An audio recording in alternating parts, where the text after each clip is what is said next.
안녕하세요. 퀴빗입니다. 세계 곳곳의 블록체인 소식을 우리말로 전해드리는 블록체인 스낵 뉴스, 지금 시작합니다. 태국과 인도네시아에서의 암호화폐 거래소를 개시하는 한국의 업비트. 한국의 암호화폐 거래소인 업비트는 전 세계적 확장 계획의 하나로 태국과 인도네시아에서 새로운 암호화폐 거래소 마케팅을 시작했다고 합니다. 최근에는 싱가포르도 거래소를 개장했습니다. 웹사이트에 따르면 130종 이상의 코인과 240개의 트레이딩 페어들이 새로운 두 곳의 업비트 거래소에서 제공될 것이라고 합니다. 최신 확장 계획. 업비트는 한국에서 가장 큰 암호화폐 거래소 중 하나입니다. 업비트는 태국과 인도네시아에서 자국어로 새로운 거래소를 마케팅했습니다. 이데일리는 업비트가 태국과 인도네시아 두 나라 모두 암호화폐 산업 성장의 잠재력을 높게 평가하고 있다. 태국과 인도네시아는 블록체인과 암호화폐에 매우 관심이 많다. 그래서 출시 전에 온라인에서 먼저 알리는 것이 좋을 것이라고 생각했다. 라고 말했다 전했는데요. 업비트는 두나무에 의해 운영되고요. 미국의 암호화폐 거래소인 비트렉스와도 제휴하고 있습니다. 한국의 업비트는 해외 진출을 계획하고 있습니다. 업비트 거래소를 운영하는 두나무 이석우 CEO는 업비트 사업을 시작으로 회사는 국내 시장에만 국한되지 않으며 국제적인 외국 거래소가 되겠다는 청사진을 가지고 있습니다. 라고 말했습니다. 최근 업비트는 싱가포르에서 공식적으로 싱가포르 달러를 지원하는 거래소를 개장했습니다. 태국의 바트와 인도네시아의 루피아를 지원하기 위해 새로운 거래소를 또한 계획하고 있습니다. 태국 업비트. 태국 업비트 웹사이트 첫 페이지에 소개되는 메시지는 태국 업비트와 곧 만날 준비를 하세요 입니다. 이 거래소는 자사의 서비스가 클로즈 베타, 비공개 테스트 단계에 있고 조기 등록자에게만 제공되고 있다고 공지하고 있습니다. 한국의 업비트, 태국과 인도네시아에서 거래소 열어. 태국 정부는 5월에 암호화폐 관련법을 제정했습니다.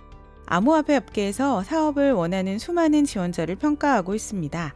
암호화폐 거래소 6곳과 한 곳의 딜러는 법 제정 이전에 운영되고 있었기 때문에 신청서를 검토하는 동안 한시적 운영이 허용되기도 했는데요. 또한 중앙은행은 암호화폐 상업은행들의 암호화폐 영업을 위한 자회사 설립도 허용했습니다. 인도네시아 업비트. 인도네시아 업비트는 태국보다는 개발이 덜 된 상태로 보입니다. 150개의 코인과 276개의 트레이딩 페어가 지원될 것이라고 공지하고 있습니다. 지난 6월 인도네시아 선물거래소 감독위원회는 암호화폐를 상품으로 규제하는 법령에서 서명한 바 있습니다. 한국 국내 환경. 반면 국내는 올 1월 이후 실명제 실시에 따른 규제로 인해 이용자 증가에 어려움을 겪고 있습니다. 정작 은행들은 암호화폐 거래소에 이 정보를 제공하는 것을 꺼려했기 때문입니다. 지금까지 은행들은 업비트를 포함한 4개 거래소에만 실명 전환 서비스를 제공했습니다. 두나무 이석우 대표는 이 시기를 놓치면 좋은 기회를 잃을 수 있는 절박한 상황입니다. 각종 규제로 인해 상황이 좋지 않지만 경쟁은 치열해지고 있습니다. 만약 우리가 국내 거래 환경이 나아지길 기다린다면 우리는 국제적 시장에서 뒤처질 것이라고 강조했습니다. 국내 신규 투자자들도 접근하기 어려워진 상황이었으며 신규 거래소 개설이나 ICO 등의 투자 유치도 실질적으로 매우 어려운 상황이었습니다. 개별 회사들은 이를 타개하기 위해 다른 나라에 설립하는 경우도 많았는데요. 네이버의 자회사 라인도 마찬가지 경우입니다. 국가적 관심과 역량도 충분한데 막기에만 급급해 보인다는 생각을 멈추기 어렵습니다. 좀 더 건설적인 논의들이 나올 것을 기대합니다. 대만의 첫 블록체인 실험 큰 성공. 대만은 중국 대륙과 떨어진 섬나라입니다. 아이폰을 제조하는 폭스콘을 비롯한 세계 최대의 파운드리 회사 TSMC, ASUS 등의 전자제품 제조업으로 유명한 나라고요. 2,300만의 인구를 가진 나라입니다. 산업 분야나 인구 규모가 한국과 유사합니다. 이런 대만의 블록체인 기술에 관한 실용 사례가 있어 소개합니다. ALLN 네트워킹 토큰. 세계 최초의 항공 및 라이프 블록체인 자산. 블록체인계의 선도적 기업인 후아프에 의해 개발된 ALLN, 에어라인 앤드 라이프 네트워킹 토큰은 최초 항공 및 관광업 블록체인의 하나였습니다. 2014년 4월에 발표된 이 프로젝트는 이미 후아프뿐만 아니라 대만 전역에서 큰 성공을 거두었는데요. 아시아 지역에서 블록체인 채택에 관해 계속 앞서 나가고 있습니다.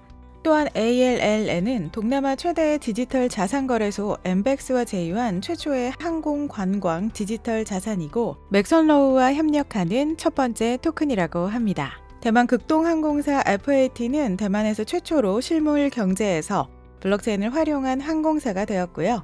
대만 최대의 블록체인 인큐베이터 MOBC와 연합하는 것을 포함 이 프로젝트로 인해 또 하나의 문턱을 넘은 것인데요. 대만 극동항공사 FAT는 1957년 설립된 대만 최초의 항공사이며 중국 본토로 가는 항공편을 최초로 제공한 항공사이기도 합니다. 후아프의 COO는 이제 후아프의 ALLN 네트워킹 토큰이 실행되었습니다. 우리는 실물 경제에 블록체인 기술을 적용하여 다시 한번 항공 여행 업계의 개척자가 되었습니다. 이 사례를 들어 더 많은 기업들이 대만의 경제를 새 시대로 이끌기 바랍니다. 라고 말합니다.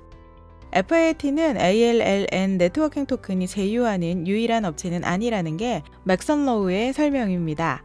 맥선로우의 CEO는 ALLN 토큰을 대만 경제의 전환점이라고 부르는 등 상당한 기대감을 가지고 있습니다. 국내 기업들에게도 하나의 자극제가 되지 않을까 생각드네요. 지금까지 키빗이었습니다.